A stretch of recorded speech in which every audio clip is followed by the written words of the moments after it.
Welcome to the Write Your Own Story podcast. I'm your host, Betsy Leonidas, and the founder of the Write Your Own Story company. Girl, I can tell you right now, you are definitely enough. Here we value service, sisterhood, connection, laughter, and that super genuine, keep it real, tell you like it is honesty.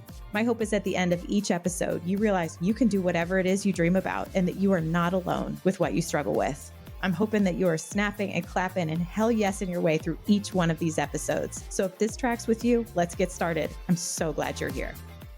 Welcome everybody back to the Write Your Own Story podcast. I'm your host, Betsy Leonidas, and I am so excited to have Amy Scalia back with me. Hi. We have new hair. New do. Yeah, we had to bring the new do on the podcast because I'm like, this is like Amy 2.0. This is Amy 2.0. Also, thank you for dressing on brand. Oh, thank you. Yeah, I really had to think about it. I was like, okay, But that's literally, you nailed it. We kind of match, and I'm so here for it. And like white pants club. So. White pants club, literally everything. You look adorable. Thank you. But I am so excited to have you back. When we had you the first time, we talked about coming back, and you have been up to some really amazing stuff. So one, I just want to like coffee talk and catch up and hear about all the amazing things that you're up to. But what we had talked about really for the hopes of empowering and inspiring women with this podcast was all around the courage to reinvent. I think we are all at this moment in life where we're taking a beat or just maybe we've had to reinvent by circumstance, or maybe we're having that calling to reinvent. But you have absolutely pivoted. And I keep like this notion of power of the pivot, like keeps ringing in my head. It's a common theme with all the women I talk to, either on the podcast or in life. And I'm loving it. Yeah. Well, I think when you hear more about it, like it gives you more empowerment of like, okay, that's not so scary. Because when you completely change, you think about, oh, I'm losing this momentum, or I've lost all this time and I'm just going to keep going down this path because I've already invested so much time. But when you start to see other people who have found some way to translate some of the things that they were doing, you know, whether it's skill set or connections, and then it doesn't seem so scary. And you're like, I can change. And you know, if I could change, what would I change? What can I second guess? And what could I change? Like looking back, you know, what will I be so glad that I was no longer walking down that path just because I was, you know, already 10 years in. Yes. So. I just interviewed someone last week. I think it just launched. Her name is Anna, and she's an executive coach. And I was like, how are you advising these women to sort of check in and listen? And she was like, it really is like, if you check in with your energy, what is giving you that positive energy, that momentum, whether it be, like you said, skills that you do that you're like, yes, this is my thing. I love this. And what is drawing your energy from you? And what can you change? What can you walk away from? What can you set a boundary around? I was like, God, women are so connected to their energy and that feeling. So like you said, what are you going to look back in 10 years and be like, I am so glad I cut that piece out because man, that was draining my energy. Absolutely. Well, I love that, you know, just check in with your energy, because so many times you can be influenced of, you know, oh, you know, my parents will be so proud if I do this thing, or, you know, I need to do this project at work or whatever. But when you check in with your own energy, you really realize, like, I feel like it's that Elizabeth Gilbert, those like hidden gems within you, it's like that metal detector to find those hidden gems. And oh, I love that. Yes. Yeah. So it's like you find those things that like, that's my energy giver. That's what I'm put here for. And it really helps you to check in on that. That is going to be what I think about all day, is that connection to like what gives you energy is aligned to your soul's purpose. What are you here for? You're not here to make your parents proud, despite what all of us have to unlearn. Yes. Oh, that's a whole nother episode. Maybe 10. I know, literally. Should we bring my therapist? But I think, you know, I like to set an intention with every show. And we talked about really inspiring people to embrace the one step at a time. So when we talk about change, it is truly can feel like turning the Titanic. But it is absolute, and it sounds so overwhelming. Like you said, I've invested all these years in building all these things. It's a part of my identity, et cetera, et cetera. But you can do this one step at a time. Absolutely. Okay. So before we get rolling, because I'm just going to ask you a million questions and I just can't wait to catch up. Can you just give the littlest, quickest, brightest, shiniest bio of who you are? Because you're just a ray of light. Oh, thank you. Well, I'm a Cincinnati girl. Yeah, grew up here, and I went to Miami for school, specialized in really electronic journalism is what they called it at the time, like kind of digital media now. Started the first online only publication for women in Greater Cincinnati called Cincy Chic. Yep. And ran that for 13 years. I started it in 2007 and ended up selling it at the end of 2020. And now part of my 2.0 is I now run Cincinnati Refined, which is also an online lifestyle publication. It's owned by Local 12, the local CBS affiliate. So TV station owns this lifestyle brand. But they didn't really have any kind of connection on the TV station for this lifestyle brand. So I really created this vision of bringing that lifestyle brand onto the TV station and kind of cross-pollinating the audience, because it's a younger audience on Cincinnati Refined and the TV audience is a little older. And how do you marry the two? How do you create that next generation for TV viewers and also bring new eyeballs to the website? And also there's so many ways that you can bring a story alive through TV and that visual element. So we now, as of May 4th, launched a lifestyle show on Local 12 called Cincinnati Refined, really extending that brand. So now we have a lifestyle show, a lifestyle publication, going to be launching events, like all kinds of fun stuff. So you're crushing it. I'm so proud of you. Thank you. And being like a TV, like the news or a TV host has always been a dream of yours, right? Yeah. And well, here you are. I know. Yeah, it's crazy. So like super short story. Let's do long ones with tangents. They're my favorite. So I grew up around the Fernald plant. Like anyone in Cincinnati has heard of this. It was a uranium refinement plant, and no one really knew in the area that. And my mom even worked there and had no idea what was happening. So she worked in security. My dad was a township trustee. I was a little girl who played in the creek, which they found out leaked in uranium. Glowing personality. Literally, that is how you're so bright and shiny. So yeah, in the 80s, they found out that this is what was happening at this plant. And there was like this Erin Brockovich type woman who like brought it all to light. And one day, like all the news crews show up at our house because, again, mom worked there, dad township trustee, little girl playing in the yard. And you're like, you were the perfect news story. Here we come. Yeah. So all these news crews, and it was really scary. And this woman named Mary Kruko, and she was so kind and just had this like calming sense to her. And she came and she like swang on the swing set, no cameras or anything. She just like made me feel comfortable because it was really scary and I didn't know what was happening. Yeah. And we stayed in contact. We were pen pals. She like invited me to be her flower girl in her wedding. I just had lunch with her. We still stay in contact. She has been my mentor and guidance all throughout life. And she worked at Local 12, which is pretty cool. So I was saying before we started when we were catching, it was a good thing I didn't shave my legs today because I keep getting full body goosebumps. She's going to be a grizzly bear by the end of the podcast. I'm going to be a literal grizzly bear. Shower after the podcast. Oh, that is so she full inspired circle. Me. Yeah. That is awesome. And it's like, here she is just like having no idea the impact that she's about to have on someone's life. And just taking that moment, those small moments, and making you feel comfortable. And that is just... But it was so cool to me as a kid, like to see someone that I connected with in real life, then they're on TV and like, she just told stories in a different way. And I'm like, I know that feeling. Yeah. She made me feel comfortable. And and so I realized that there's so much power in how you make people feel and how you tell their story, that you can tell someone's story so much different than anyone else. And a lot of that has to be with how you make them feel, what they're comfortable sharing with you. And then that just makes the story so much brighter. Yep. So that really inspired me from a really young age. I started with writing and then, realized that I had this passion for telling in a visual format. And in the digital world, that's multimedia. That's not only writing, that's the video embedded, that's also TV. So it's this really fun multimedia. It truly, like, I mean, I think people think of digital and like just social is clearly like blown up and sort of all the power that you can use social to run your business. But like the back end of what digital media is, like you're saying, like embedded videos, like code snippets. I mean, it just marketing funnels. I mean, it's a web. It is. And it's really been fun navigating this world because it's like the wild, wild west in media, because everyone wants to be able to provide meaningful, trustworthy content. Yes. But you also have to figure out how to pay the bills at the end of the day. You sure do. Yep. And, traditional media has really changed in that format. And that's really what I've specialized in ever since I've been in media, is how to create a win-win for the listener, viewer, reader, but also for the client. Yes.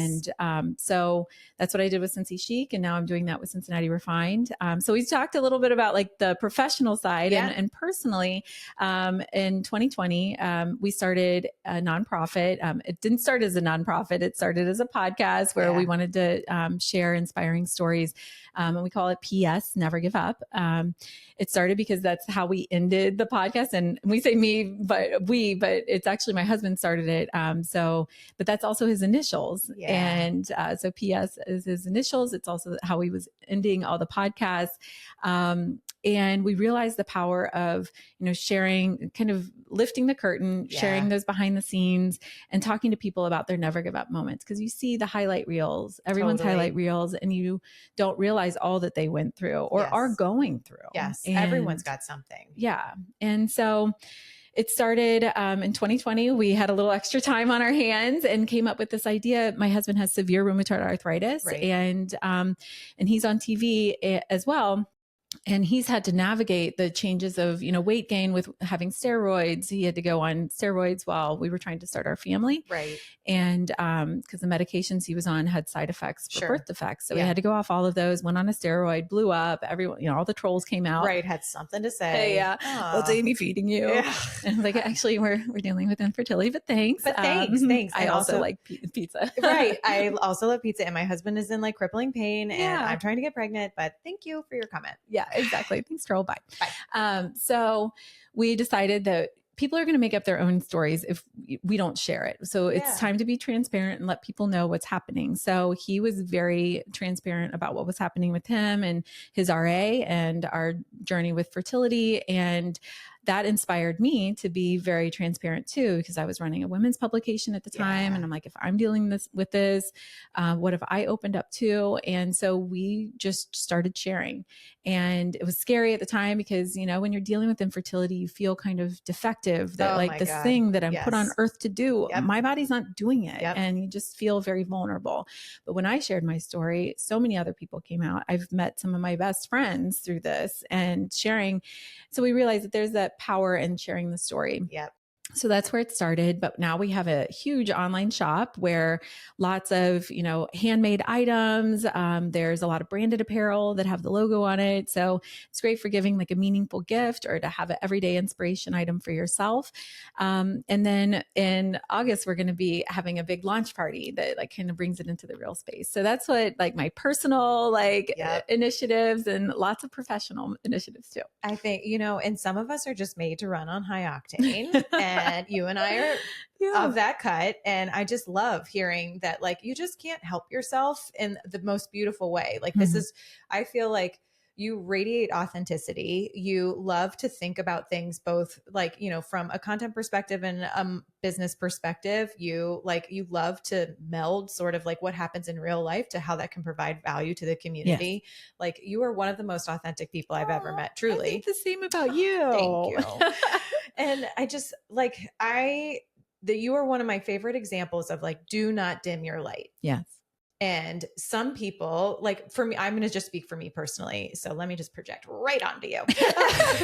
But it's like, I have gotten the feedback, for my whole life of like, oh my God, you're a lot. Like, and I'm like, yeah, I am a lot. Right. But I've had moments where I've let that get to me and I can feel myself kind of like hunch my shoulders and shrivel down. And I'm like, no, if you ever stop shining your light so bright, like I would be so sad. So like for anyone else out there who is like, oh my goodness, first of all, if anyone's out there like, whoa, these girls are a lot. Yeah, we are. And, go find less. Right. Go find less. And for anyone out there who gets that kind of comment or feels like they want to be as big and bright and bold and motivated and multifaceted, just do it. Yeah. Just be you. Yeah. I love that. I'm so proud of you. Oh, thank you.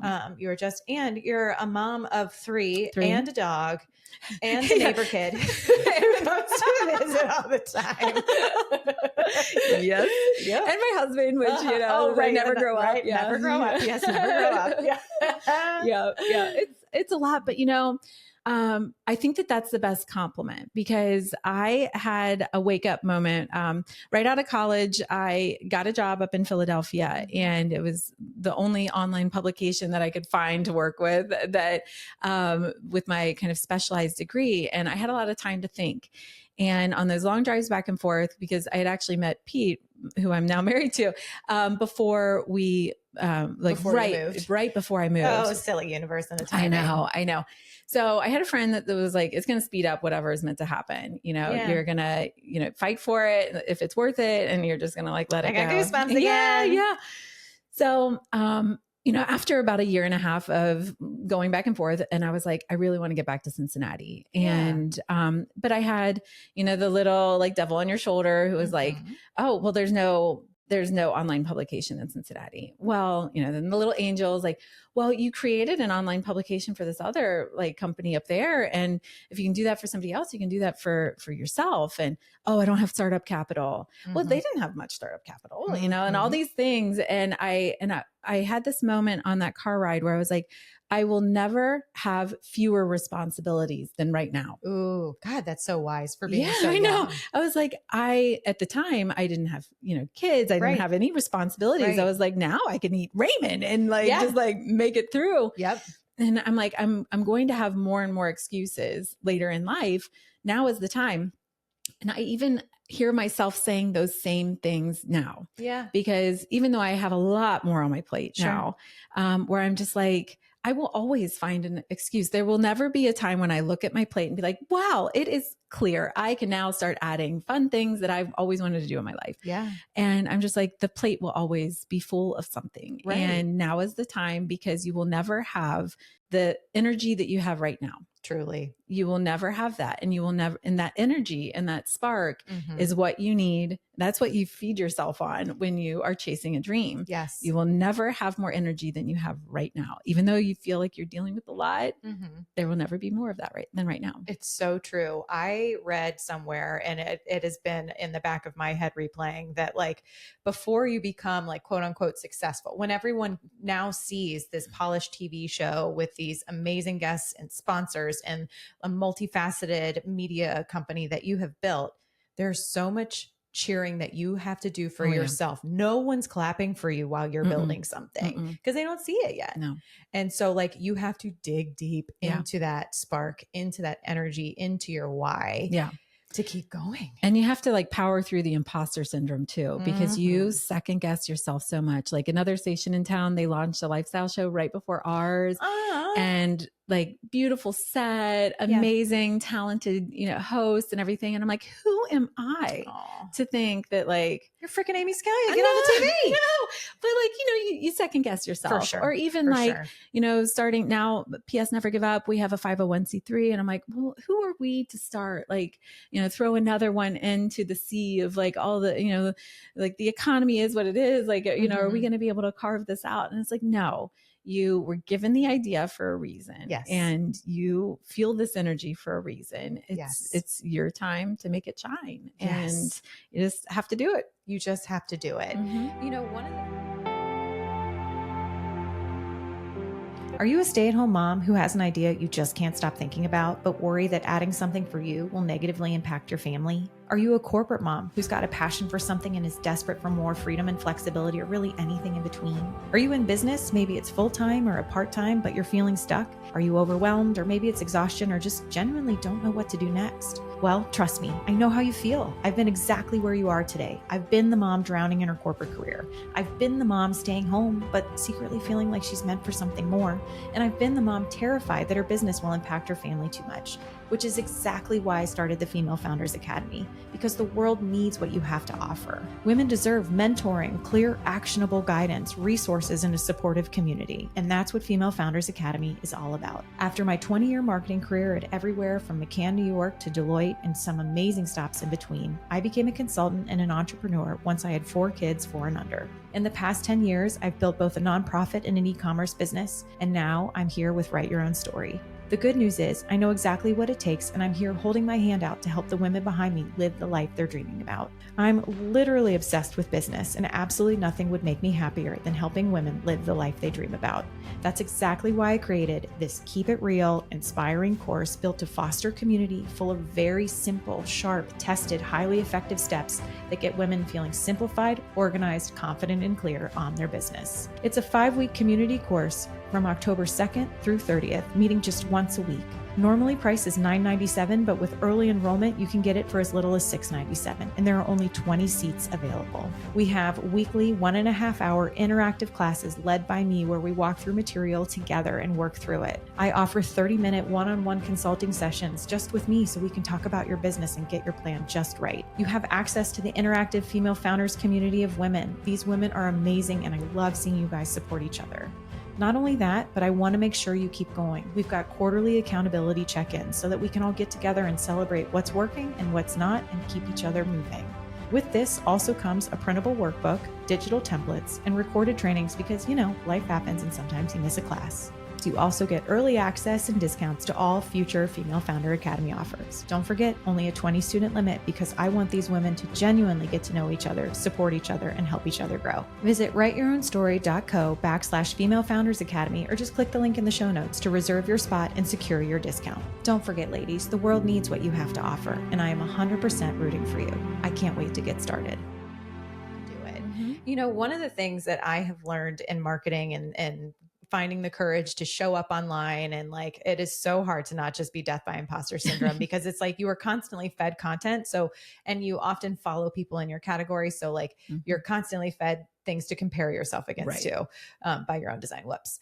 But I'm I have learned that every category is crowded and there is genuinely room for everybody. Yep. Yep. So we can sit and clap and be excited for the other show because your show is doing amazing too. And that feeling of being oh my God, they launched right before it looks so shiny and bright and all these beautiful, talented people. Yeah. One of my favorite quotes is, it may have been done before, but it hasn't been done by you. Yes. I love that quote because you start to think of that secret recipe that is your life and is your experiences and the connections and the way that you just present yourself, the way you tell the story, that affects what makes you different and creates your own brand or, your Truly. own, whatever it is that you're creating. Those things make you unique. And, I had to really put the blinders on and go full force. Yes. But you have to do that with anything that you're creating. Yes. And you're not following a game plan of this is how it's done. Yes. I love that. Put the blinders on. That's another big one for imposter syndrome. I always say, I'm keep your eyes on your own paper. Yeah. And I have to tell myself that all the time. It's so hard. But you are freaking showing up for your life. And I think I think that is what it just means to be authentic. And if we all have these full plates, how empowering is it to be in charge of what you put on your plate? So yes, starting a 501c3 and building not just an online shop, but an in-person events and hosting the podcast, et cetera, multifaceted 501c3. But that is a reflection of who you are and how you want to bring this extension to life. Yeah. So why do anything else besides what feels right? And then the best part is it's your life. So if you're doing it and you're this part doesn't feel right anymore, it's draining from my energy or it's just not working. Yeah. So I can stop it whenever I want. Yeah. And I had to kind of deal with that with Cincy Chic, where I had been running it for 13 years. And I got to a point where all of a sudden that spark was gone. I couldn't figure it out because I'd really kind of considered it as my baby. I identified with it. I was Cincy Chic. Yes. And so that was very difficult for me to transition that because I was so personally connected to it. Yes. But there was something inside that said, there's more. There's more. And you can transition and you can take a lot of those things that you learned, those connections you made into your next chapter. You sure and can. I had to really, remind myself of that. But that was difficult. And, talking about the power of the pivot, that was probably one of my biggest pivots. And at the same time, we were moving because my husband's job was based up in Columbus at the time. So we were going through this like huge personal and professional shift. It He just changed seems jobs. to always happen that way. It does. Life is so silly like like that. Rip all the Band-Aids off. You know what we're going to do? We're going to dive right in. Yeah. Like change everything. Change everything. Not a little bit at a time. Nope. So like we went through this huge life pivot and, but then I realized, once you catch your breath after that, like that was powerful. I can change things. And then I started to kind of really think of, okay, now what else can I change?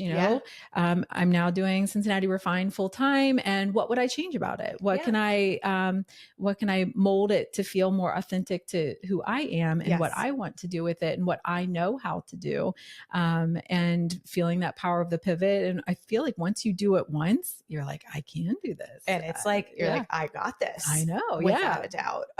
It's like a muscle that grows. It really is. Okay. I want to talk a little bit more about untangling yourself from Cincy Chic because I fully can relate to that. And I think a lot of people can, like, or even real, like I was just reading this book called Worthy, which is amazing. And it talks all about the difference of like self-worth and self-confidence.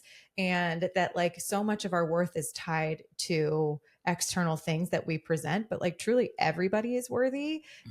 Just as a baby, when you were born, you were worthy of love, safety, connection, acceptance, being seen, all the things. And so when you are Cincy Chic, like truly, because that was an absolute extension, you were like the original influencers. And so like, that is the extension of you to then pull that pack and then also sell it. So someone else is doing that. Right. Like, what was that detachment or untangling like?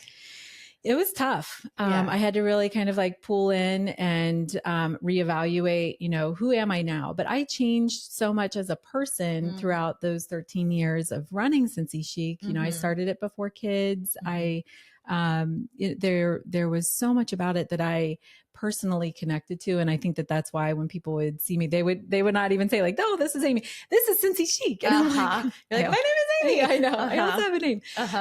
But I had to really look at it from a business standpoint, where the goal of any business owner or entrepreneur is to eventually create something that can live and breathe and exist on its own without you. Yes. Can you go on vacation and put the out of office? Can you truly do that? Right. That's really tough. But the sign of a successful business is, have you built a system to be able to exist without you? I love that. So once I started looking at it from that standpoint, like this is the goal. This is the goal. This is what I've been working toward, is creating a system, creating a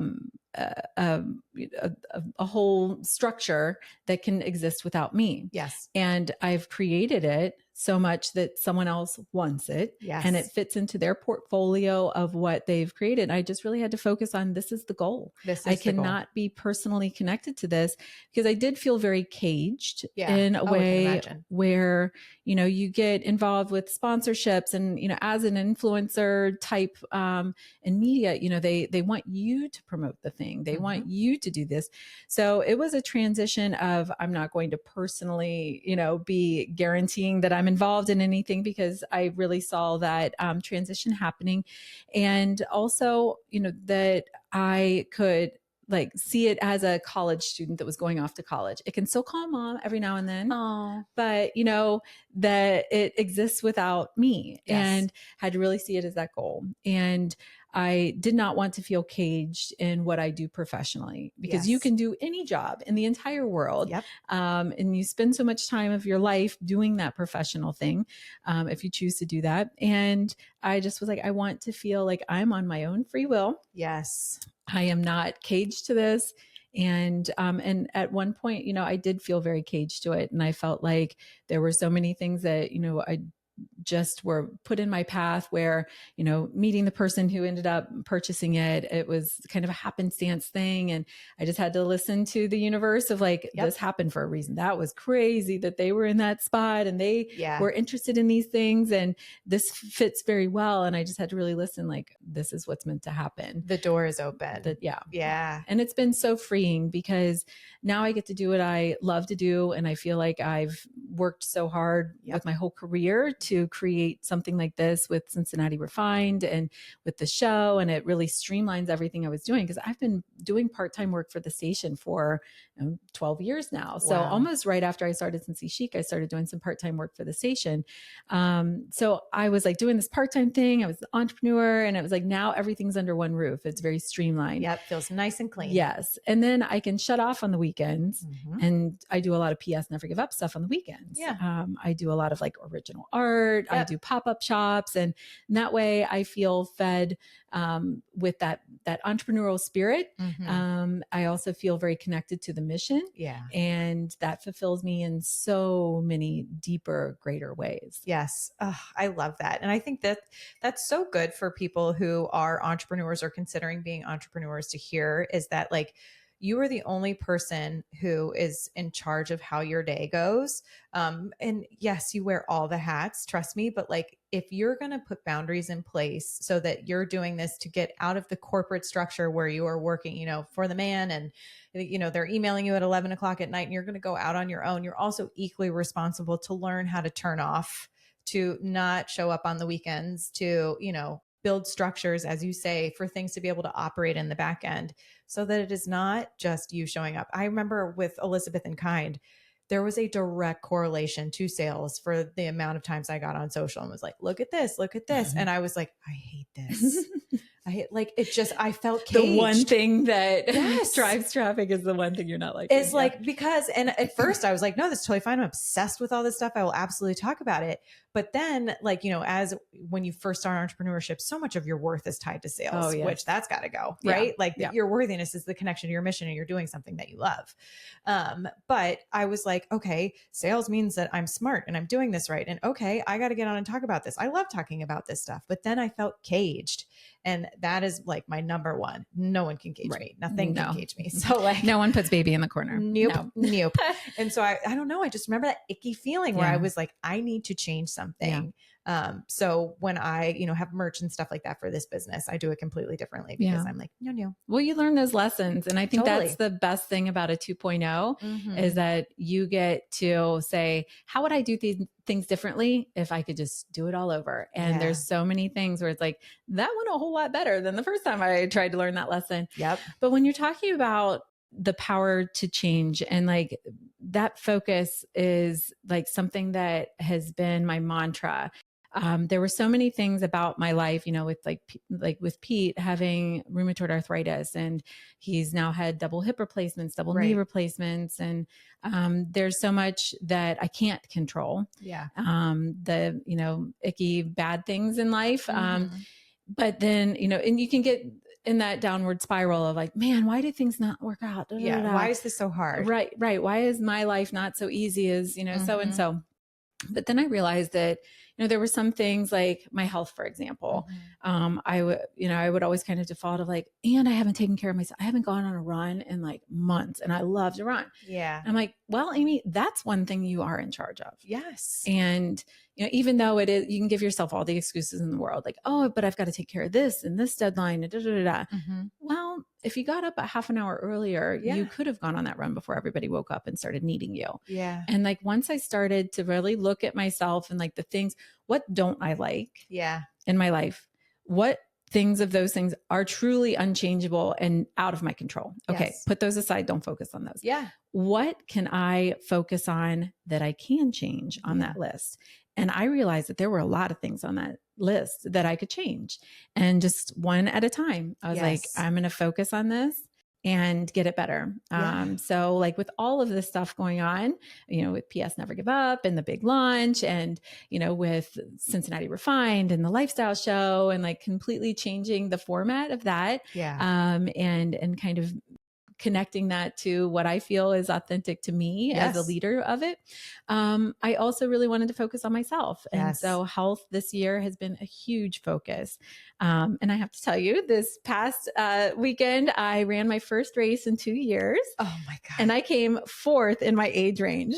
Girl, you are literally beaming. Well, I think that when you can like fill not only all the other cups in your life, like my family, I feel like they're doing great. My job is going great. But when the one I'm really proud of is that with all those things, I actually found a way to like pour into myself too. Oh God, you're gonna make me cry too. And it just means so much because with Pete's health, you know, I realized that you can't do any of those other things in your life if you don't have your health. Oh God, I have goosebumps again. So I really wanted to, there was some things, you know, I turned 40. Right. And like nothing works the same after 40. No, you're not put together, especially if you've had kids. Right. And, forget it. I'm peeing my pants all the time. Just kidding. Not really, but like I'm worried about it. I'm literally worried about it. And that's one of the things that like I got out of running because like I'd come back and be like, is that sweat? I know. Oh my God, what just happened to me? I know. So I wasn't running competitively because I'm like, I don't want to get out there and like, I think she did. I think she did. So did everyone else, for the record.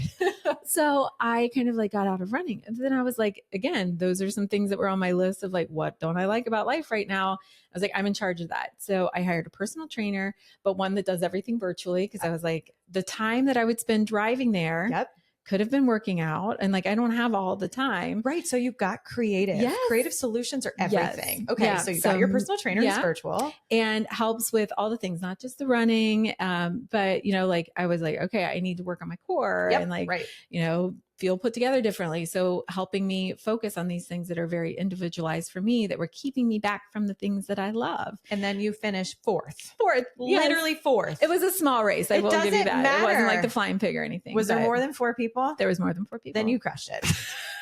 Yeah, you feel so good. Can I just live here? Yes, you sure can. Extra room? Honestly, I think this is where we're supposed to have more people stay and help, but there's no people staying and helping. You call me. Yeah, right. And like, can someone help me? I think that, and like to see you get so genuinely emotional about pouring into yourself just is like a reflection of how much you have put others first for so long, and to realize that that is not sustainable and that your needs, although, you know, I certainly understand that Pete is literally like recovering from surgery, an immense amount of pain, managing med changes. Your kids are literally like putting fingers in the sockets, like all the kids, and you're like, I got to keep you alive. Right. But your needs still so matter. Yeah. And it's like you said, what I also loved is like, if you make a list of all the things that feel hard, what can you control and what can't you control? And like, I also am like really into this concept of radical acceptance. So like, whether it be things that happened to you in the past that are hard, whether things that are on your plate right now that are hard, if you let go of, cause I also am like, oh my God, this is heavy. This is hard. And I get to the point where I'm like, if anyone adds one more thing to my plate, I'm going to lose it. And I'm like, but it's your plate. And so if I just like fully accept what is happening that is hard, it no longer is a negative thing. It's just a thing. Yeah.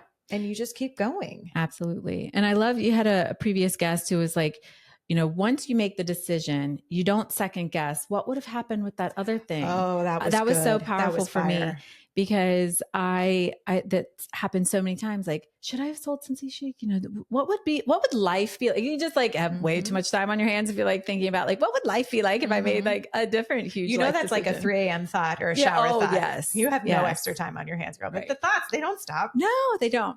So, you know, that was so powerful for me, because it's like you only have so much bandwidth. Why waste it hypothesizing what life would be like with that other decision you can't go back on? You sure can't. And make the most of what it is now. Yes. And I found so much comfort in that. And I also catch myself when that thought starts. It's like, nope.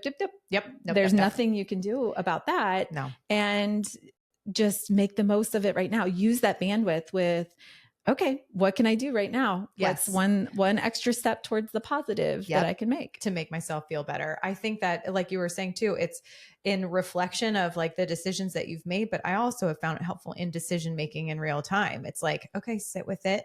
What feels right? What feels like what you need or is right for the situation, and make the decision and just make the best out of it. Yeah. keep moving, just keep move moving, forward. right? Yep. Because I will think and think and think about just get all caught in that perfectionism to be like, is this the best? And it's like, no, what is right? What feels right? Yeah. And like, so if Pete overthinks things a lot, I'm like, I'm a Pete. Analysis paralysis. I'm always like, you're like, digging a rut. And you can get so stuck in that. So we're a good yin and yang because he thinks things through sometimes a lot longer than I would. Yes. But sometimes I need that where I'm like, oh, okay. Thank you for the extra pause and glad we thought of that extra thing. But that was very powerful for me of like something that's way back there that you cannot change. And like, you always are like, did I make the right decision? And I feel like women deal with that a lot. Yes. It's like, this is the decision I made. I am going to make the most out of it right now. What can I do to make it even better right now? Instead of thinking, did I make the right one? Did I make the right one? I know. I found myself when I'm doing the like Pete, Betsy swirl, it's branded now, that I'm like, when I feel the swirl, I'm like, oh, that's the time to just literally make the decision. Cause I'm like, that's too much. Like you said, it is the bandwidth that like could just be to breathe and enjoy life and enjoy the decisions. So like when the swirl starts, I'm like, oh, there it is. Okay. You know what to do. Just make the decision. Yep.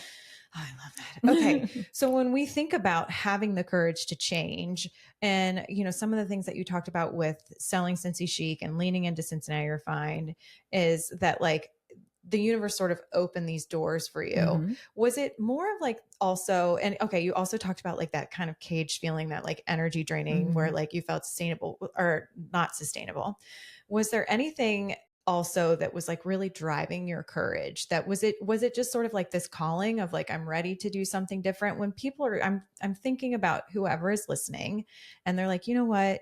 I have kind of had this like nagging sounds so negative, but just like this whisper of being like, that doesn't stop. It like, what are your indicators where you're like, maybe it's time to pivot? Well, I kept thinking it's kind of one of those things where if you wonder if you're a good parent, you're a good parent. Yeah. So when I kept wondering, like, is it time to do something different? Is it time to do something different? I kind of got to a point where if I'm thinking about it this much, that means like I'm into gardening. Before we started here, I was like picking, I'm like, oh my gosh, my nails. And I was like, what's wrong with your nails? Nothing. So I will give this example. So I was at the plant store the other day and she's just like, oh, any of those veggie plants, I'm just giving them away for free. They're sad. And, and I was like, oh, they just need to be put in like a bigger pot. Like they need to be loved a little bit. Aww. And so I kind of felt like that, like sad plant where I'm like, I have grown as much as I possibly can in this little starter pod, but I need to be put into like healthy new soil, a bigger pot to grow. I need, all this dead weight that, 13 years of running a business is like still hanging on me. Somebody needs to pluck that off. I need a little sunshine, some water, just, a new place to grow. Yeah. That's exactly what I felt like. Wow. So, and like, as I was like literally crying as I was like planting the other day. Cause I was like, I relate to you. I was you. I will care for you. Yes. Oh my God. Yes. But I'm like, I get that. And then like 2 days later, I'm like out there, like, and they're flourishing. They've got flowers and like, these were sad little plants that like someone was like, I'm just giving them away. They're so sad. Yeah. And so I felt like that. And I think that anyone who feels that like, I've grown as much as I can right here. Yeah. And I'm sad. Yes. And people aren't valuing me. Yeah. Oh, it's a horrible feeling. I need a new place to grow. Yeah. That's the time. Yeah. When you can relate to a sad little plant that's being given away for free. And you're crying while you're planting it. It's totally fine. Everything's fine, guys. That's the moment. That's when you know. Yeah. And now being where I am, I'm like, okay, it made all those moments of like second guessing myself and all of that because like, in a few months of time, I was given this time slot on the station. They were like, okay, you've been wanting to have a lifestyle show. We will give you 7:30 every Saturday. But we've got this like dingy, dark studio B. It's kind of forgotten. It needs new floors. It needs a kitchen set. It needs a living room set. Like, cause I wanted it to feel kind of cozy and like where you would be talking to your actual friends. Yeah. And so I wanted to have it this feeling. They're like, if you can work, we have zero budget, by the way, for this brand new studio. Yeah. So if like you can figure out how to make it pretty and like whenever that happens, we'll give you this time slot. So I just went into this go mode and I was like, okay, who do I know? Who do I know? And I phoned some friends and I was like, hey, got some extra flooring. No, we worked out some trade and it worked out. And you don't know until you ask. Right. I was like, I have this super old contact at IKEA. Let's just see if she still works it. She did. Amazing. And they were looking to promote their kitchens. Exactly. I'm like, what? This worked out? Oh yeah, we can have it installed in 2 months. Oh my God. And everything worked out so beautifully. And so like all of these like barriers that I had up in my mind, like this is never going to, this big, you know, this big goal of mine, oh, that'll take forever. And it's like, once you start taking one step at a time, and then that just made the momentum grow. And, you know, now because it is sponsored content, we sell them in packages of 4. So it's kind of like seasonal visits and we're your content partner. So, you know, restaurants will come on and they'll talk about their new seasonal items or events or promotions, and they'll have a chef into the kitchen set and we'll like be taste testing. It's really fun. Have experts come on and talk about, you know, what makes their family-owned business unique and how they do things differently. Or I even had like a live color consultation where they like do the swatches. Totally. So fun. Oh my gosh. So like all this like fun ways to be able to showcase what makes businesses unique here, and you know, puts them top of mind and also adds that face to that business. It's just so fun. So anyways, we're sold out for the whole year. We're now looking at extending the show time. You are literally crushing it. It's so much fun. And it's just like now looking at it where I'm like, you know, back when we came on, it was at the beginning of the year and I was about 2 months or maybe a month out from launching the show. And I wanted to bring PS Never Give Up into the real space. I have a book I'm working on. At first I wanted to like launch everything at the same time and kind of looked at that plate where I'm like, these are all the things I want to have happen, but I want to do them well. And one thing for me was just like, okay, what am I in charge of? And the show was kind of the immovable one. That was the one that was like so immediate where I was like, let's pour into this one and sort of batch the task, because you know how they say I love to batch a task. You know, they say like multitasking actually gets things done less. Yes, literally. That's how we leave our coffee in the microwave for 3 days. Yes. Yeah. And all the tabs open and it slows down your computer and you did not get things done literally anywhere as near as fast as you could have if you just focus. So I was like, I'm going to focus on the show, making it great, filling it up, and, you know, pour all my energy into that. And so we moved the launch date. And it actually worked out so beautifully because I was like looking at what date to have it on. And there's actually a National Never Give Up Day, August 18th. And I know it's so good. And so a friend of mine, Third Eye Brewing in Sharonville, they're giving us the whole brewery and they actually specialize. It's a Sunday. So I was like trying to think of like, what can we do on a Sunday? Right. They specialize in brunch stuff. So like a beer mosa and like their Bloody Mary bar. And like, it's like a whole meal. So it's like so fun and brunchy. You can bring the whole family and we're going to have everything that's in our online shop there. So like a fun, like pop-up boutique, like truly everything. And you said that that's one of the things that you've learned off camera. You had mentioned that like, you know, you've done all these things, but people are really gravitating towards the merch and they just want, you know, they want to get their hands on it. They want that t-shirt that's motivating. They want to give that hope and a gift. And so you're like, all of a sudden you have this opportunity because you took the time to be brave enough to pause and be like, okay, I'm going to listen to myself. And then the opportunities just open up. And now here you are, not only like taking the opportunities that you've been given, but you've also, as you do, listened to your consumers and you're like, okay, this is what would work for you as well. And you're doing it. Yay. Well, it feels right. And we did those check-ins and, you know, it was like, why am I stressing myself out to launch all of these things, probably half-assed in April? Because it's impossible to do them all the way. And meanwhile, I'm like also wanting to like get back into running and like all these things. I was like, okay, you can do anything, but you can't do everything. And I was like, what can I do right now? And I focused on the show. That's killing it. And now I'm like, okay, PS Never Give Up, National Never Give Up Day. Let's focus on that.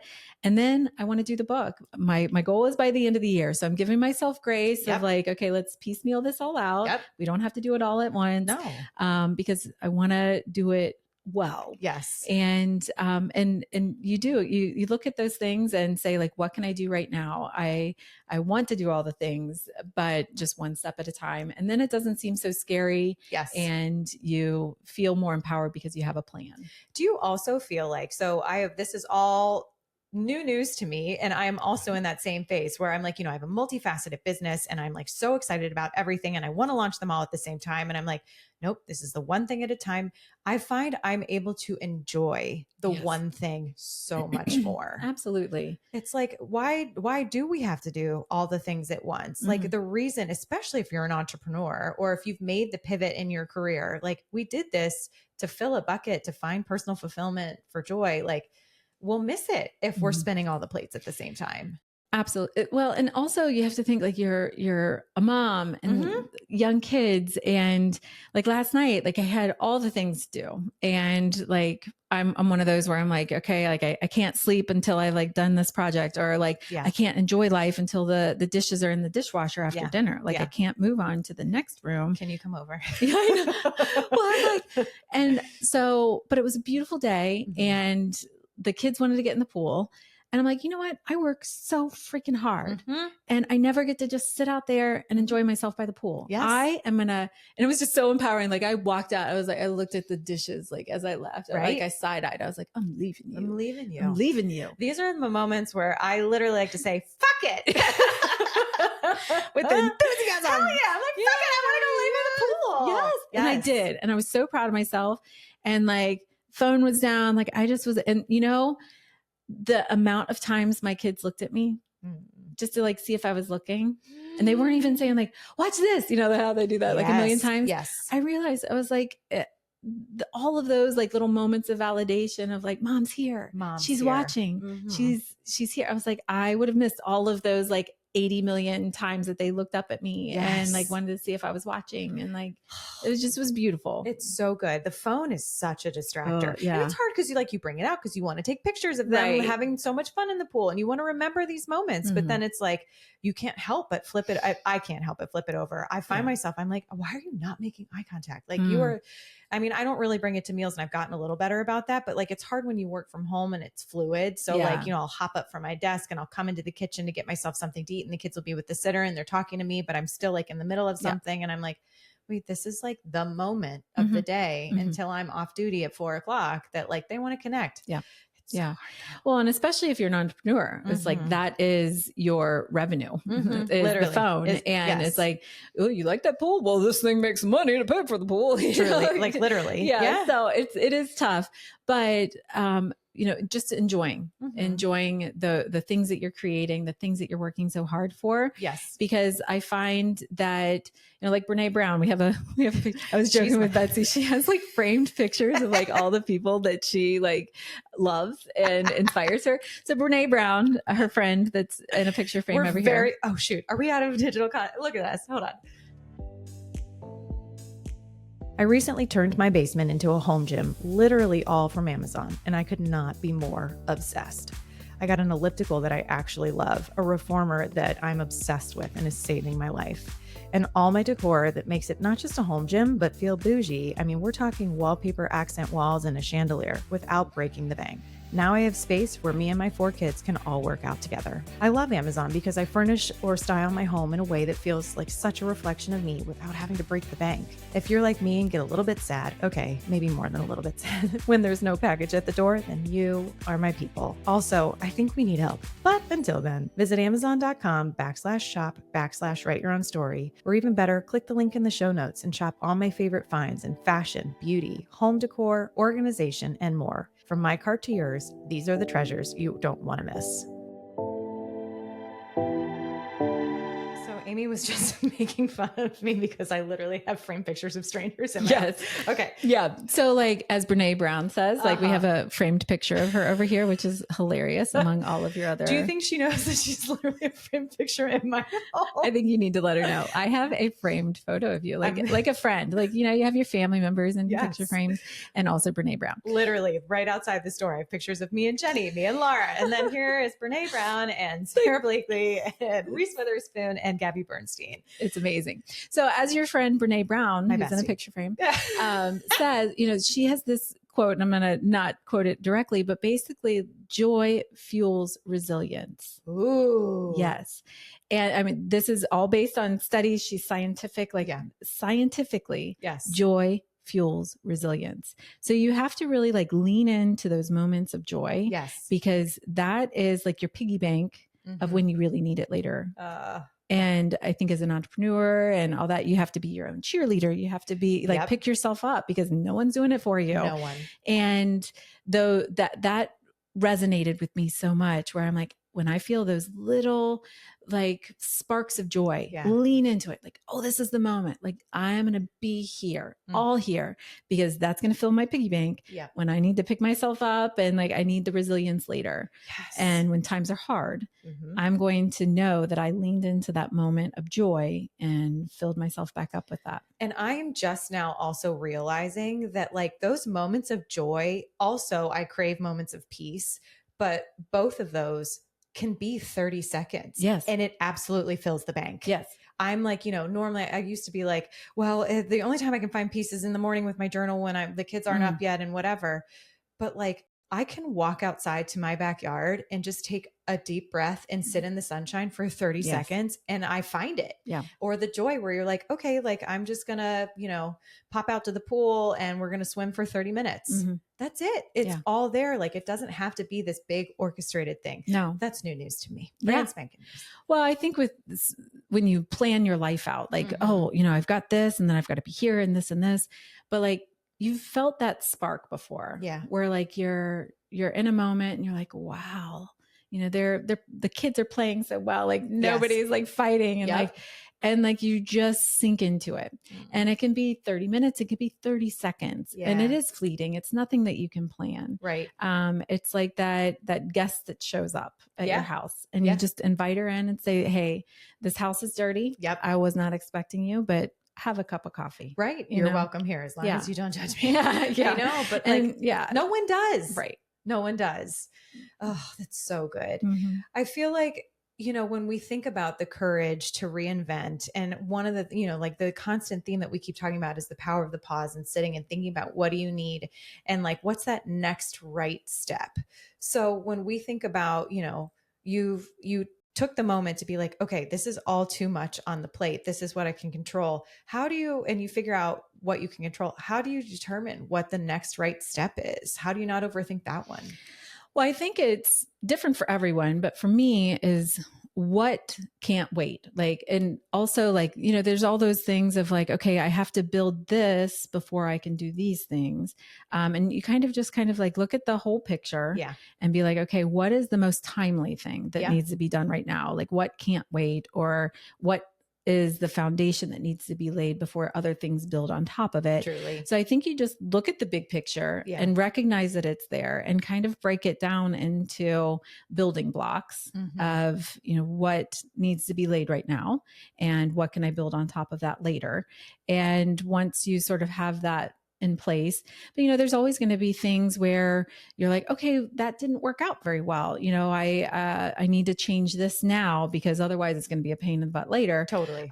So I think just having that dashboard view of, okay, these are all the things, but then putting the blinders on and being like, this is the thing that needs to happen right now. Yep. And other things can wait. Yes. And I think that requires a lot of self-discipline. Oh gosh. Yeah. Because it's like the shiny fun thing I could do that right now. But if you haven't laid the foundation, if you haven't done the time sensitive thing, like you have to do those first. Yeah. And it takes a lot of discipline to be like, okay, put the blinders on, right, do the thing. But then like the satisfaction and like the long-term benefit I find, and I think you can agree, is like, okay, I did the hard part. Now I can really enjoy the shiny part. And you also, especially as an entrepreneur, have to be wary of the low hanging fruit because that's so easy, but it also you can spend a lot of time and it gets you off track. That's why the blinders are so important. Agreed.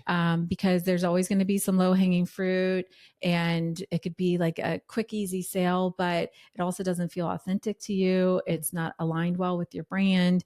But it is that quick dollar, and so I think that as an entrepreneur, and we talked a little bit about this before, there was a sponsorship opportunity, but it didn't feel right for the brand. Yes. That's a perfect example of low hanging fruit. You would have spent time dealing with that. And then there might have been some people that you turned away or, that you turned off in terms of viewership because of that. And then you have to work so much harder to gain that momentum back or kind of fill those spots of those listeners. And so I feel like staying very focused on the bigger picture helps you to build what you're wanting to create and stay focused on that. But it does take a lot of discipline. And I think that when you do break it into smaller steps, it makes it, that momentum is so huge. Yeah. And I love that you journal, because one of the first things that I always start with when I journal is, what am I grateful for? And Same. a lot of those things are, because I'll even like look back on previous days. Yes. And there's things that were on the to-do list or the dream list or, some of those things. And I'm like, man, I made that happen. I made that happen. I made that happen. I love going back. Me too. So some of the things that show up in my gratitude list are just being thankful for being able to get those to-dos done. I literally, like, because I was finding myself not giving myself enough credit for getting these things done. I'm like, okay, yeah, I got it done, but like, I'm already on to the next thing. I started making the, like, I'm proud of myself list. Oh, I love that. Yes. I mean, because I was like, why, if you were, you do these things and I am literally with cymbals clapping for you, so genuinely excited. I need to be that for myself as well. So like, I am proud of myself that I figured out how to do injection code, because I really needed this video to play, native to the site or whatever it may be. Or I am proud of myself that I signed up 4 kids for camp all summer, because I hate forms. Like literally, my gosh. I will put that off till the nth degree, and all that mental load of being like, you didn't do it yet. You didn't do it yet. But like, just kind of, or, I am proud of myself for putting down the work and going out and sitting by the pool and enjoying that. Like, I just wasn't giving myself enough credit. So I don't know. That's one of the sections that I've added. Well, I think that you, just as an entrepreneur has to be their own biggest cheerleader, we as people have to be our own biggest cheerleader. Yes. And you can, especially with social media and the comparison and this and that, and it's like, well, yeah, I did that, but it's not as good as this person or whatever. Put the blinders on. Am I proud of myself? Do I feel that? Like, if I didn't have anything else to compare it to? And when you do that, I feel like it attracts more good. Yes. When you're just like, I'm doing great, then more great things are just magnetically attached to you. And I feel like it just builds that momentum. And you do have to really have those moments where you check in with yourself and say, man, that was awesome. That was awesome. And I'm not, full of ego if I say that I'm awesome. No, you need that, because you would say that to everyone else. Yes. I have a business coach that, I was talking with her, and she's just like, would you say that to your girls? Would you talk to your daughters like that? And I'm like, oh, right. This got deep. I know. You're like, and no. So now that's always my litmus test. Same. Like, would I say this to my kids? Right. Would I say this to my kids? I think the other thing that I have to lean into, especially with Pivot and with the courage to change, is like, to your point, you bring so many skills from previous experiences, and that's what gives you the courage probably to change. But then there are a lot of things that are going to be new, and you have to be totally okay with not being great at something yet, which is also really hard for high achievers, where you're like, look at me. Yeah. You want to start out great. Right. I want to start out great. And like, because, and also you care so deeply because it's your thing. So you want it to be great, but like, whether it's making a video online and like learning how to do the edits and stuff, like you could spend 9 hours editing, or you could post good enough until it becomes easier. And then all of a sudden you're great again. But like, that has been a big one with the one step at a time kind of thing, to like not get to the Pete Betsy swirl trademark. TM, tiny TM, is to just show up messy. Yes. And be like, oh, that's good. Yeah. And you have to just start somewhere. And one of my biggest struggles is when I was running Cincy Chic, I had created the brand from the ground up. I personified Cincy Chic. Yeah. And so when I just knew how to speak to that audience. And one of the things that I struggled with the most with now running Cincinnati Refined is it's a whole different voice. It's a whole different audience. How do I respect the audience that has been there, and the way that they've been talked to and the content they've been served? How do I respect that, but also move it into this new world where it's like, well, I want it to feel authentic to me and kind of meld the voices a little bit. That's a huge challenge. Good for you for seeing that, even to begin with, not to just be like, it's my show. Well, you see it in the numbers for sure, where you're like, ooh, that did not hit right, and you're just like, okay, well, how could I do this better? And but there's always going to be those hard things, and you kind of look at it and say, like, how can I make this better? A little at a time. It is going to start ugly. It is going to start messy, and just accepting it and knowing that everything that you produce is not going to be a hit right away. But one thing that I don't like to do, but I do have to do it because that's what makes you better, is, looking at the analytics and looking at the performance of things. You analyze that and you're like, okay, I do have to accept that this post that I spent 4 hours on literally flopped, and or this thing and that's okay. Why might it have flopped? And like, can we see a common thread of like, wow, real estate related content is really killing it. I'm not a real estate agent, but I better be finding some people that know more about historic neighborhoods in Cincinnati, because that stuff kills it. But like, isn't that also like so empowering? Like, I geek out over data. Totally. And what I love from a marketing perspective for someone who's had to do this, both of us have done this our entire life, is that you sit down and you think about your audience first.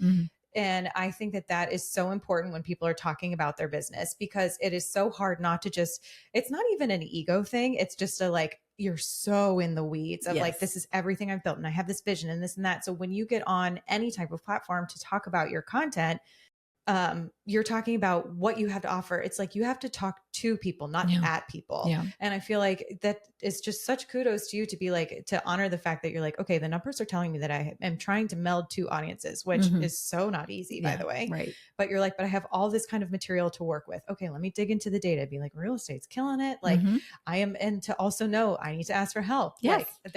That's huge. Asking for help, because you cannot do it all. Delegate to elevate, because that is the name of the game. Snaps for delegate to elevate. Okay. Is somebody taking notes? I know. We need to write. Let's get that. Am I going to get a frame?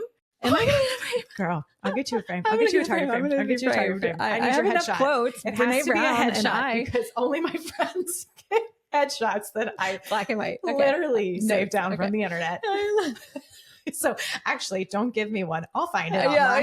I better be in a frame next time. That is how our friendships are formed in this room. I mean, I feel like I've dropped enough quotes to be in a frame right now. So literally, but truly, delegate to elevate. Like even your personal and professional life too. Like find, as a leader, I feel like you need to know how to do all the jobs, but find someone that does them better. Like for you, you don't edit all of the videos. I sure you don't. Found someone who is amazing at it, and she does it. But it feels like if you had all the time in the world, this is how you would edit it. And this is how, and so you've delegated that off, and then that allows you the mental bandwidth and the time to be able to focus on other things that grow your business. The same thing in your personal life. My mother-in-law is amazing, and she is so helpful. And so just leaning on her, I hate calling and being like, oh, can you? And she's like, I was wondering when you would call. I haven't seen my grandkids. Bless her. I know. So like, she's amazing. And then like the relief that I feel, like she wanted to watch them. She's waiting for the next time that I call. And not everybody has that situation, I know, but find that circle, whether, you can delegate more, everyday tasks. There are personal assistants out there. Yes. Virtual even. Yes. Yeah. Or even like a neighbor. Like I love gardening. I would love to trade like maybe dog sitting services for gardening. Like you can be able to do that. That's how you got your studio built, was you traded. Yes. Absolutely. Yes. Speaking of neighbors, like this is the silliest thing that I delegated, but like one, I can never keep up with the dishes. And two, like my Amazon returns will sit there and mound. And I'm like, oh my God, what have I done? So there's a senior who lives across the street who's so adorable. She comes over twice a week, and it's literally like 3 to 4 hours a week total. She turns my dishwasher over for me so I can just not think about the dishes for 2 days a week. And she does all of my returns. So my returns are a revenue stream in my mind. So all of a sudden, girl math, right? Girl math. I literally have a whole class about girl math for business. And this is the kind of content you're going to get. If you return your Amazons, you are rich. Yes. Oh my gosh. But she is worth her weight in gold, because I'm like, this is something that I have to delegate to elevate. But that would have taken me so long, and just the mental to be like, I don't want to go to UPS. Yes. Yes. Anyway. And then like just the mental circles that you run of like, I am such a failure at life. I can't even take my Amazon stuff back. No, like, but I literally can't. Yeah. So Uh-huh. things like that free up your mind. Yep. And you're able to just keep moving forward Yes. and keep doing the things that make you feel good and connected to that energy. Good for you. And give yourself the grace to be like, okay, I can't believe I'm calling my mother-in-law again. Or like, oh my God, am I really paying someone to do my returns? Yes. Yes. The answer is yes. And we deserve all the grace. Yes. It is and you know what? Your neighbor probably feels even more connected to you. Yes. And that's just a beautiful relationship right there. And that's the thing, is that you put all this like in your mind of like, oh, my mother-in-law is going to be so annoyed that I'm calling her. Or my neighbor is going to think I'm like such a loser because I can't even take my, but then like you realize on the other side of it, that they're happy that you called, or they're happy that you now have this relationship. And totally. I love our relationship. Yeah. And it was, you know, I posted something on Facebook in like our neighborhood group to be like, does anyone have anyone that could just kind of like, or does anyone know anyone that needs a couple extra hours? And the dad reached out and was like, you know, she's not playing a spring sport. She could use to earn some money. And I was like, this is not fun stuff. I don't want to put her through this. And he was like, no, she would do this. And she also like, you know, I have 4 kids. So like I order 99 Gatorade bottles and she'll like organize them in my pantry for me. Just the stuff that like brings me peace that I didn't have time for. But I also genuinely look forward to her coming over because we can catch up a little bit. And I love, you know, she's going to college and just to like, I don't know, she's just lovely and just to chit chat with someone. And I like, you know, now I have a new neighbor. Yeah. It's lovely. Oh, that's so fun. It is. I genuinely look forward to her company. Yeah. But I think that that's so hard for women, especially to ask for help. Yes. But once you do, you realize like this like little silver lining that comes from it.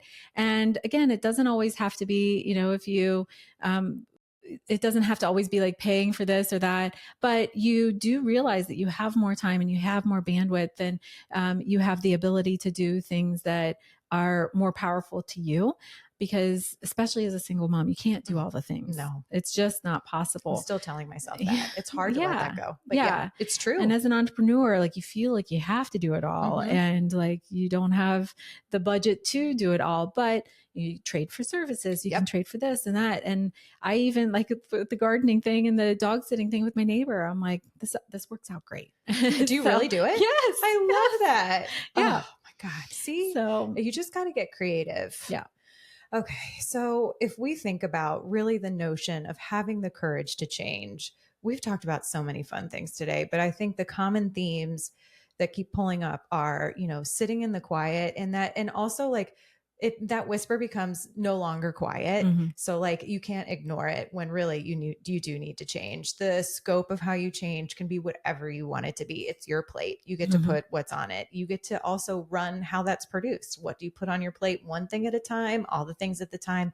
And also like you're writing your own story. I always like to write mine in pencil. Like you can change your mind. Yes. I'm all about writing in pencil because like, you know, you get into it and you're like, wait, I can't launch everything in April. I'm not going to do anything well. And that feels out of integrity because you like to, when you show up, you like to show up prepared and well and all in. You know, and we've talked about like really truly one bite at a time and being able to ask for help. And most importantly, to like check in and because you have the courage to change, you get to be authentic if you were feeling inauthentic in other areas of your life, and to put boundaries around that and protect that with wild abandon, because that's what this change is all about.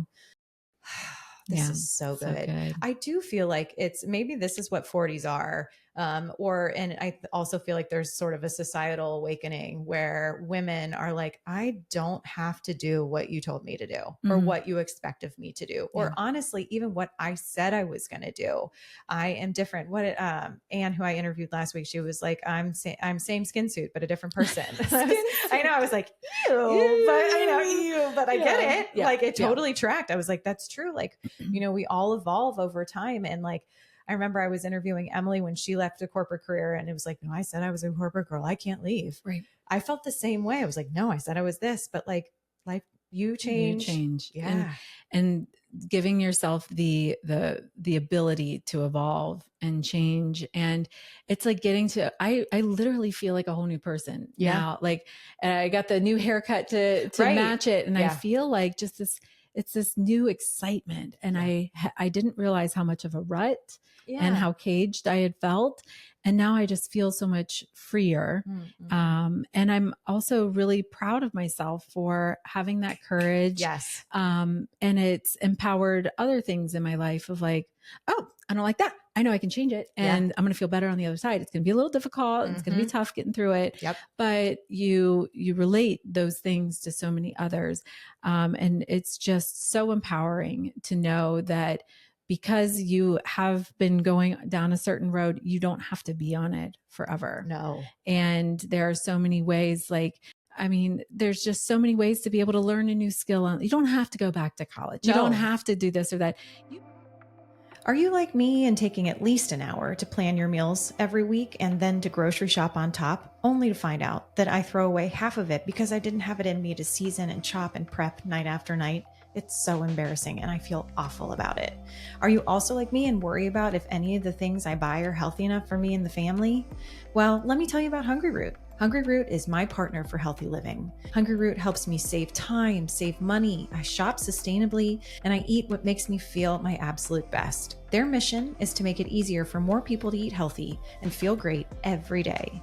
Some of my very favorite aspects of Hungry Root are healthy meals in 10 minutes or less. I mean it. No chopping, no seasoning, ever. They do it all for you. Honestly, full stop. This is my very, very favorite thing. Every meal is so easy to put together. Often they have steamer bags for vegetables and all sorts of great microwave options too. They also give you healthy snacks and pantry supplies my kids and I both love. They're whole, trusted ingredients, which makes me feel like a great mom because I actually know that I'm putting good things in the pantry and in the fridge. Personalized recommendations based on your goals. Mine is heart healthy, and it ships to me on my schedule.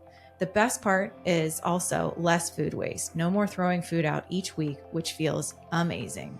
All you have to do is take their super simple quiz and share your preferences, goals, must-haves, and they'll recommend a plan for you and just fill your fridge with food you love. You could be like me and let them surprise you with meals each week, or you can go in and adjust each week before they actually send it to you. And let me tell you, they love your feedback. This is the one thing I actually do. I'll go in there and I'll tell them to send me more of a certain meal or less of a certain snack because we didn't really care for it. One simple click and your order is adjusted. Hungry Root is so much more than a meal kit. They send full-size groceries, which is so much better than pre-portioned package you get with your meal kits. Honestly, couldn't be happier. Use your code WriteYourOwnStory40 for 40% off your first delivery plus a free gift for life. Use code WriteYourOwnStory40 or just click the link in the show notes for 40% off your first delivery plus a free gift for life. 40% off is huge. The free gift for life promotion is a choice of free cookie dough for life, free veggies for life, or free protein for life. For life means the length of your subscription. Honestly, guys, I love Hungry Root so much. It saves my butt every single week, and I could not recommend it enough. Don't forget, use the code WriteYourOwnStory40 or just click the link in the show notes.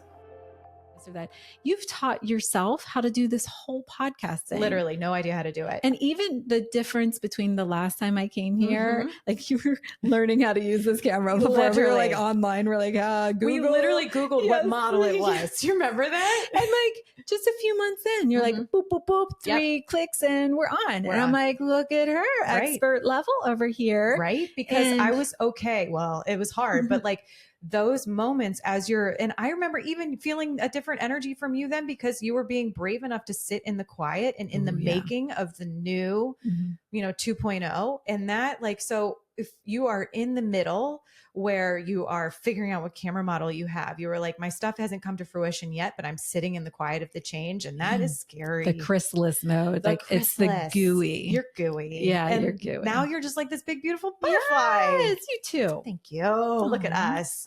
But truly, like, so if anyone out there is in that like sticky, gooey stage, that is exactly where you're meant to be. This is not forever. You just keep taking one step at a time, as Amy has taught us. And like, just don't give up. No. Because never give up. Yeah. Look at us. Aww. Look at us.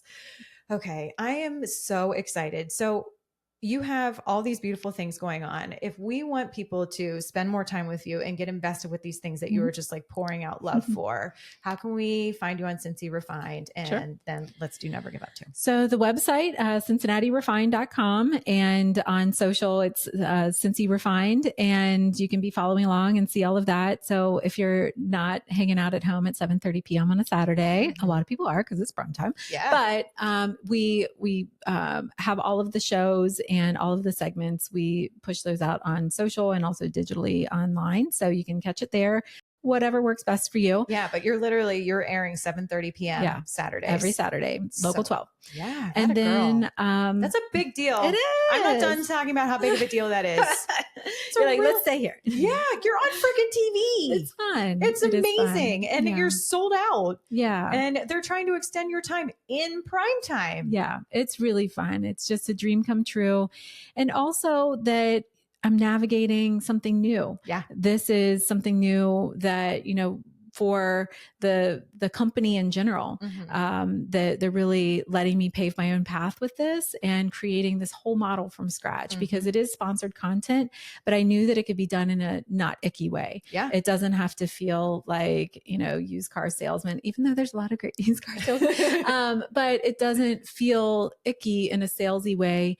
I really focus on the story and what makes people unique and what's going to be the what's in it for the viewer, and try to get, those helpful tips and, trends and information and the insider look. Yeah. And from a client's perspective, the reason why they would want to sponsor this content is because they have control on when it airs. They have, because, like with earned Seasonal, media, sure. Yeah, right. As you've been covered before, you don't have any control of like what the final product looks like. You don't have time, you don't know when it's going to air. It could get cut because if there's breaking news, sure. Like this is a way for them to guarantee it times out perfectly with the launch of something or a reveal of something, or it sneak peeks something before it launches.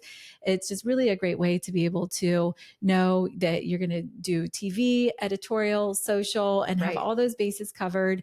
And you get to take a look at it before it airs. You get to be in control of when it airs. Because, in the business world, sometimes things change. You're like, oh, can we bump that back a week? No problem. Yeah. So they're in a lot more of control, but to the viewer, it feels like really great lifestyle content. And so authentic, because it's these people that are like talking about their brands and just genuinely so excited to have the opportunity. Yeah. So that's been really fun to launch and really pave my own path. So I get to feel, I call myself an entrepreneur because I feel like a lot of what I do is very entrepreneurial. Absolutely. And, creating this from scratch, but it feels very exciting for me that I'm creating a model that could be then taken to all the other stations, because this has definitely proved we're already a month and a half into doing this. We're at 130% of our like sales goals, like just to talk numbers for a little bit. But it's because people truly want to be a part of it, and people enjoy it as a viewer, and they're like, I got a business, I want to be on that. So they call us and we're like, let's do this. It's unbelievable. Yeah. I think it's just like, and also I think that you were within an organization, but you asked for this opportunity. Yes, you have to ask. You have to ask. So if someone is in an organization and they're like, they have an idea or they understand a need or there's a gap, like you have to ask, and you're probably going to have to ask multiple times. Yes. I almost said that because I have been asked 2 years. 2 years. I was a squeaky wheel. I was like, hey guys, remember that lifestyle show that like I went 2 years ago when I started? Like, I still have that idea and I still want to do it. Still pitching it. Yeah. So, and we started out with a weekly Amy on the Go segment, and that was on Wednesdays at like 9:37 and 4:08 p.m. Tune in. Don't miss it. Yeah. But you might have missed it because it was at 4:08. So it was like tough to like build momentum with that, but it was like it was like a toenail in the door. You're in. Like, I'm in. Okay. Yep. All right. Let's ease in here. Yeah. So I kept asking, I'm like, okay, the Amy on the Go's have been successful. Like, what if we had the lifestyle show? Like, this would be great.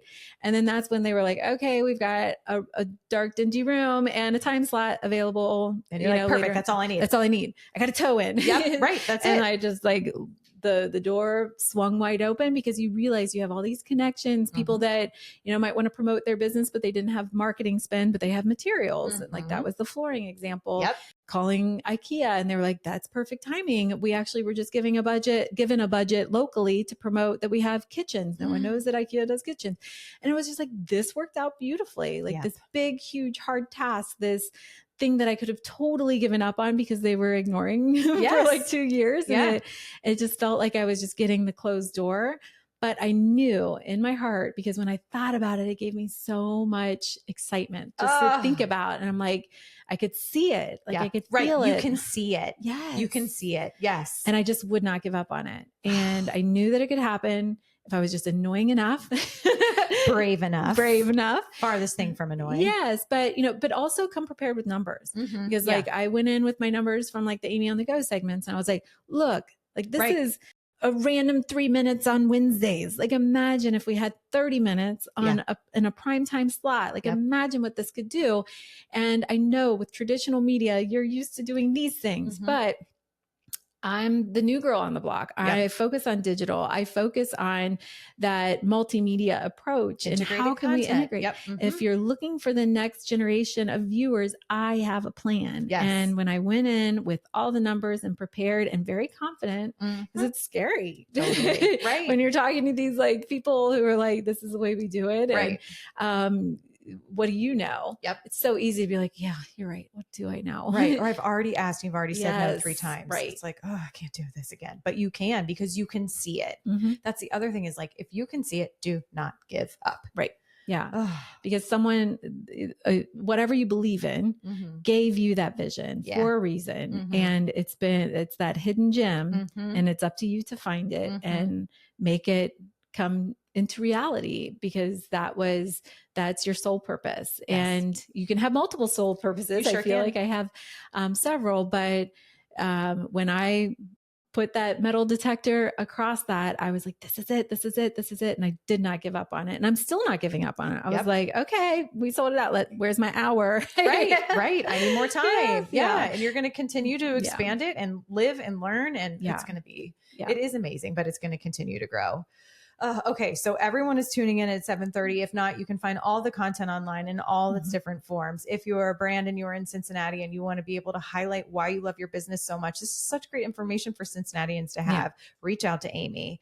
And okay. So Never Give Up is August 18th. We're headed to Third Eye Brewing in Sharonville. They have 2 locations. One's in Hamilton. We're going to be in Sharonville because it's like right in the heart of the city. Anyone and everyone can be able to get there.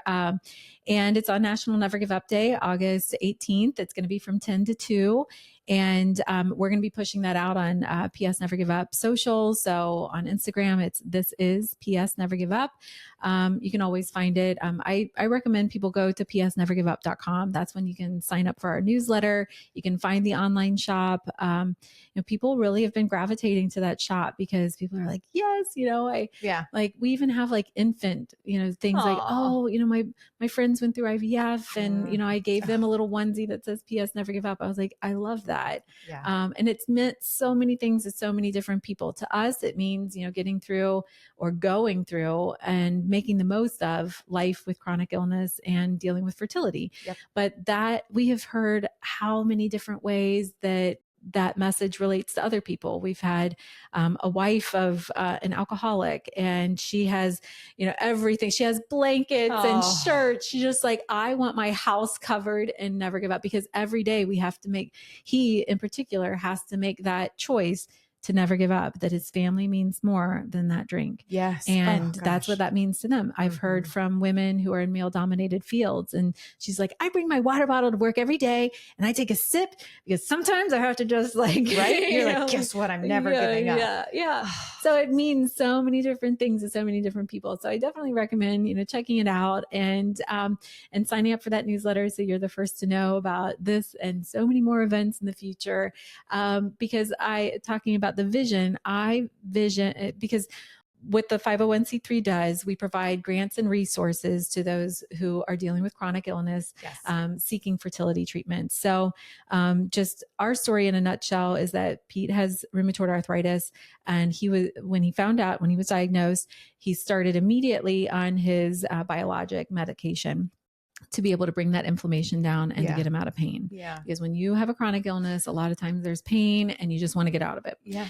Never in that process was fertility discussed. Ugh. And this is before we met, you know, Right. obviously fertility, like making babies wasn't on his mind. Right. But I now looking back, because he had to go off of all of the medication so that we could start our family. And during that time that he was off his medication is when permanent damage happened. That's why he's had the hips and the knees and is going to need new feet later this year. And it's like all of that permanent damage could have been, especially for guys. It's so easy. Yes. Like bank your stuff, go on your medicine. It's literally more difficult for women. Yes. But having that conversation of like, okay, preserve your fertility and then let's go on this lifelong drug regimen. Yeah. So we work with like Children's Hospital and like the Arthritis Foundation, those frontline organizations, having that conversation of how important it is to have the fertility preservation conversation. And then the other part of it is, how do you pay for it? Yeah. So we work with another 501c3, Parental Hope, and we've committed to right now, to sponsor one of their IVF grants a year. And that's where we're starting. We eventually want to go into like sponsoring adoption and, you know, other forms of like even just the fertility preservation. Like for women, it's basically like going through a round of IVF. Totally. To preserve your eggs. Which is so expensive. So expensive. And especially when you're dealing with chronic illness, like Pete's Biologics, if we did not have insurance, and even with insurance, it's a couple $1,000s a pop every single time he gets an infusion out of pocket. And we have insurance. Good insurance. Yeah. And so it's pretty crazy. So, you know, the other part of that is, how do you pay for the fertility preservation, your IVF grants and all that stuff. So, so that's where we're starting, is to be able to sponsor these grants through Parental Hope. They have relationships with fertility clinics in town. And so we have said, you know, on the application, if any of them check that one in the couple has chronic illness, then they get considered for our grant. So I just have this vision of one day, you know, being at an event and families that came about because of our grants are there. And I'm just literally like, holding these babies that wouldn't and running around. Like I feel it. Yeah. I see it. And I've been to Parental Hope events where that is their reality. And I'm like, on a mission to make that our reality in our own way. Yeah. And we've just developed these really beautiful relationships. And this is where it's starting. This is our chrysalis. And it, you know, a lot of it is messy. We're figuring it out. But I am starting to see those wings appear. I am starting to see how this is starting to take life and how it's impacting people. Like the woman that bought all this stuff for her husband, like when I had this conversation, I was like, this is what creating something and putting it out there in the world is like. Someone else has translated this into their world and it's meaning something to them. Like it truly is meaning something to them, and it makes a difference on a daily basis. And, you know, with these events, I just see, you know, us having events where, you know, families came about. Like that's such a deep purpose, like turning our mess into beauty. You know, into beauty. And it, in a weird way, makes me a little more okay. Cause you can get down in the dumps about, why did this happen to me? And now it's more of this is why this happened to me. Totally. Because I have certain skill sets and a certain way that I know how to plan an event. I know how to fundraise. I've been doing it for years for other businesses. And now I have my own business, my own foundation.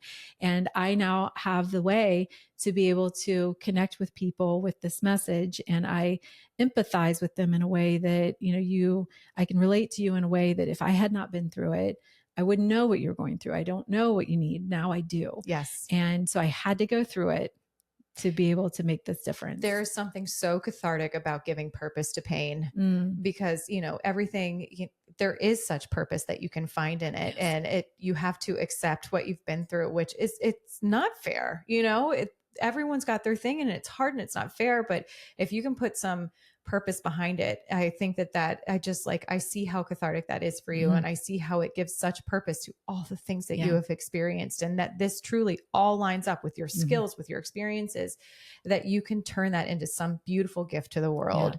I mean, that's where it's at. And, you know, I think so many women can start businesses that way too. It's like, you know, when I think about this and I'm like, I had no idea you could literally write the own story of your life. And this has so much purpose behind it. I just want to help women live the life that they're dreaming about and to put down the shoulds of society. And it is because I have been shackled and, you know, buried in all that for so long that I'm like, wait, if I can help one person realize that they can live an authentic life of what they want, or if you can help, God, if you can help one person. I also struggle with infertility, and just the level and depth of pain when you're a woman and you can't do what you feel like you've been put on this earth to do is just indescribable. Yeah, it's crippling. It's crippling. I genuinely don't think anyone would understand it unless they've been through it, because there really are no words. It is this horrible, empty feeling that I still get even just thinking about it. But now I'm drowning in children, and I would never, ever, ever Careful complain. what you ask for. Right? But I will never complain. No. But the fact that you can literally give people that gift is just, Well, I think that when you look at those hidden gems that we were talking about, they're not all shiny and pretty. You know, some of them are, they look dark and dingy. That's kind of like the quartz, you know, you have to kind of break it open to find the beauty. And, you know, on the surface, it looks really ugly and hard and, you know, not so pretty. But when you have that moment of like being able to look at life from some distance. And I think that's why taking the pause is so important, because you can realize like, oh, that really hard thing that I went through, I'm a much better person. I'm a different mom. Yeah. I say that all the time. If we had not struggled to become parents, because there's sometimes when they're like being so bad or so annoying, and I'm like, I prayed for you. I prayed for you. I prayed for you. Yep.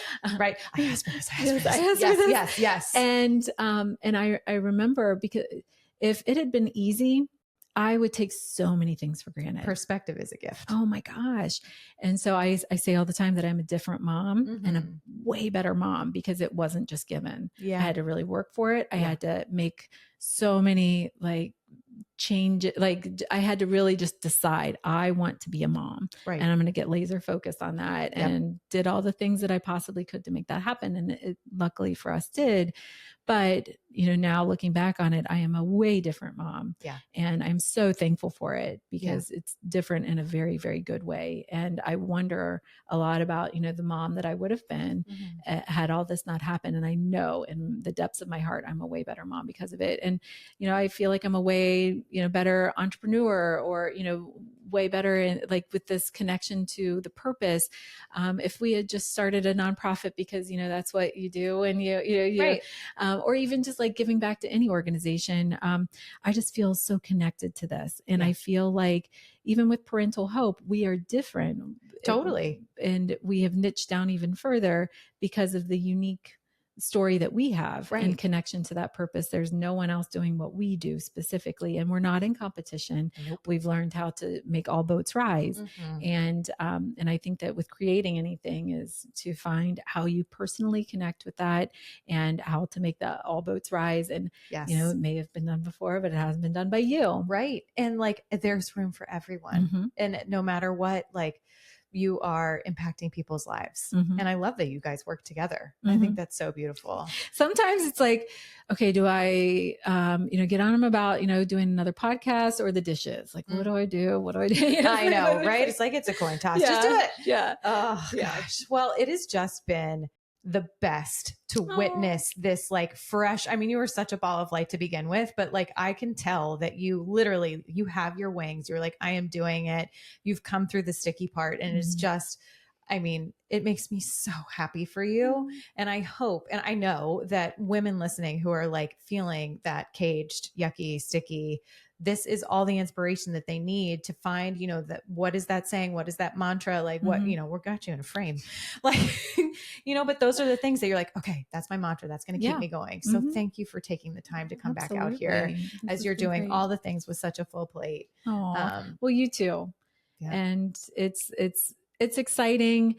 And also I feel like it's so important to surround yourself with people that inspire you. And even like I met someone that listens to your podcast, and she feels like she knows you and is your BFF. Right? I'm ready to be BFF. Like she might even have a framed picture of you in her house. Oh my God. Sure. I would love that. Tell her to call me. So, but like, I feel like, you know, whether it's connecting in real life with, you know, a friend that inspires you, or, you know, someone you want them to mentor you, or it's even just enriching your life through podcasts. Like you got to fold laundry, might as well listen to something great. Always. Or you got to drive somewhere, like, you know, be in that mode of like empowerment, surrounding yourself with people who inspire you and encourage you to be the best version of yourself, because you will never have more energy than you have today. And you will never have more time, even though it sounds like, oh gosh, I've got a lot going on right now. Maybe, in a couple of months, things will free up. It doesn't. Just do it now. Take a first step. Yeah. Take the first step. That's gold. Again, rose gold. Rose gold, like these giant headphones that I will never stop wearing. I love it. Oh my gosh. Okay, you guys, if you want any of this ball of light energy, find Cincinnati Refined on all of its digital platforms. Tune in for its 2-hour show that's coming up. And don't forget about August 18th, or just check out psnevergiveup.com. And also, I share a lot on my personal social.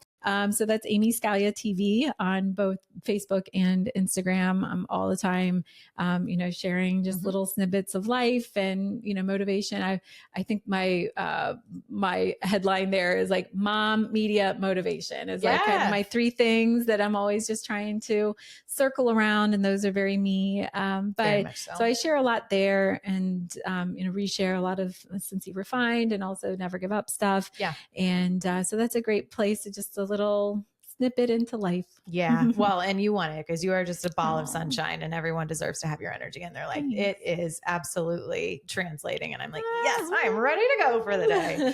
Oh, you guys, if this resonates with you, please share this with any other woman that you think this can help. That is the only reason that we are here, to be able to turn around and hold the hand out for the women who are behind us or beside us.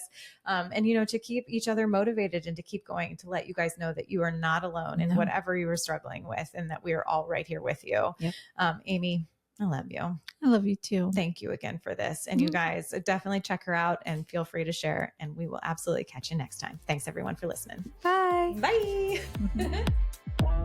Well, that's the end of this episode, but promise me you won't stop here with whatever it is you're feeling or dreaming about. I hope you leave today feeling empowered to live life just as you see fit.